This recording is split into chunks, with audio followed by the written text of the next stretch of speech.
Tip-off we received from this very quirky woman. She says she has this really mysterious item from the pre-war period. Quirky, mysterious, exactly from the period that we're looking for treasures. That sounds like our kind of thing. You don't think that's suspicious? No. Even the most ordinary HDB block can hold a story and hide a treasure. I think we might be in for quite a treat. Hello. Hi, everybody. Hi. Hi, I'm Nancy. Good to meet you. I'm Anita. Nice to meet I'm you. Chan. Thanks for having us. Come, I got something to show you in my antique room. You have an antique room? Yes. This sounds promising. Just a small antique room for you all to see. And you have a very unusual house too. Is it? Just decorate up only. Okay? In here? In here. Come. Oh, this is cool. This one I keep very long already.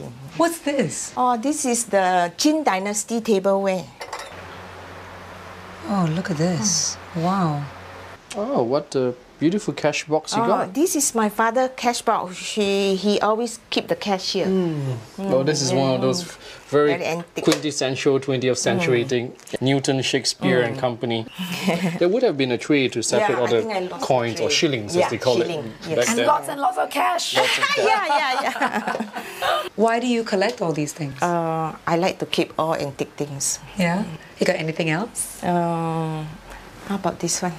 Oh, yes. Tiger which my father shoot. Well, look at this. Big game hunting in Singapore. A team of friends, my father's friend, my uncle's friend, who team up to shoot this tiger in Pasir Panjang. I guess this is 1920s from the age of the photo. 1928. 1928, yeah. So, well, even back then they were shooting tigers because they were a menace to society. They were eating up people all the time. So to call it big game hunting, though, well, is slightly inaccurate. Was there game hunting? It's not so much an adventure or sport in that case, but apparently what happens is the municipal government and the rural board, they engage the local agriculturists right there to form a group and to go tiger hunting. And there was a reward for shooting the tiger. So I'm guessing that your father is amongst one? My father is very young. This is number 14 uncle. This one is the first uncle. Last time we only have 2 guns only, so the 2 uncle is holding the gun. My father is still very young.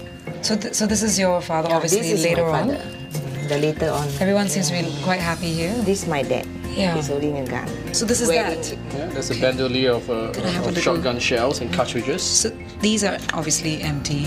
Yes, well, I would guess so because they've all been spent. Today's firearm control laws, you're not allowed to have these things. But yeah, these would have been the shotgun shells, cartridges, the empty cartridges. Yeah. And I'm holding one that's made in Singapore, I believe. It has the Chap Ayam brand, the chicken brand. Okay, and before sardines. Yeah, before, so I don't think they're the same conglomerate. No. You got one probably made in UK, yeah, the Alley. This is one of those that's from the United Kingdom. Back then, your father and his colleagues or peers would actually just, if they needed a gun, they would, a rifle or a shotgun or anything like that, they can just walk into Robinson's or John Little's at Raffles Place and buy one off the catalogue.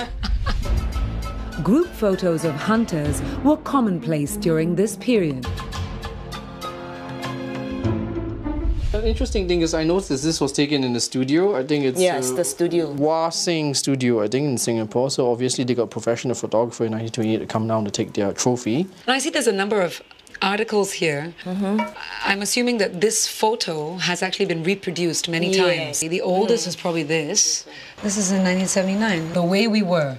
When tiger shooting was tough work. Shooting tigers in Singapore may be a joke to people today, but during the early years of the century, it was quite serious and dangerous business for our courageous pioneers, like your dad. Yeah. What did your dad tell you about this time? What stories did he share with you? He told me he shoot a lot of bats. Bats? Bats. And what do you do with it after that? Just eat or? Some they eat, some they sell, and then shoot wild boar. Who always come and dig our tapioca. It's a nice picture. This is your dad as well, right? Yeah, a bit later on? Yeah, later on. What kind of a man was your dad? He looked very fierce. Then he can shoot the tiger. This collection is something that we would really like to have in our very special People's Collection, which is going to be at the National Museum for a month. And I hope that you will allow us to put this there on display with the photos of your dad and all of these advertisements. And of course, the most important bit is the bandolier.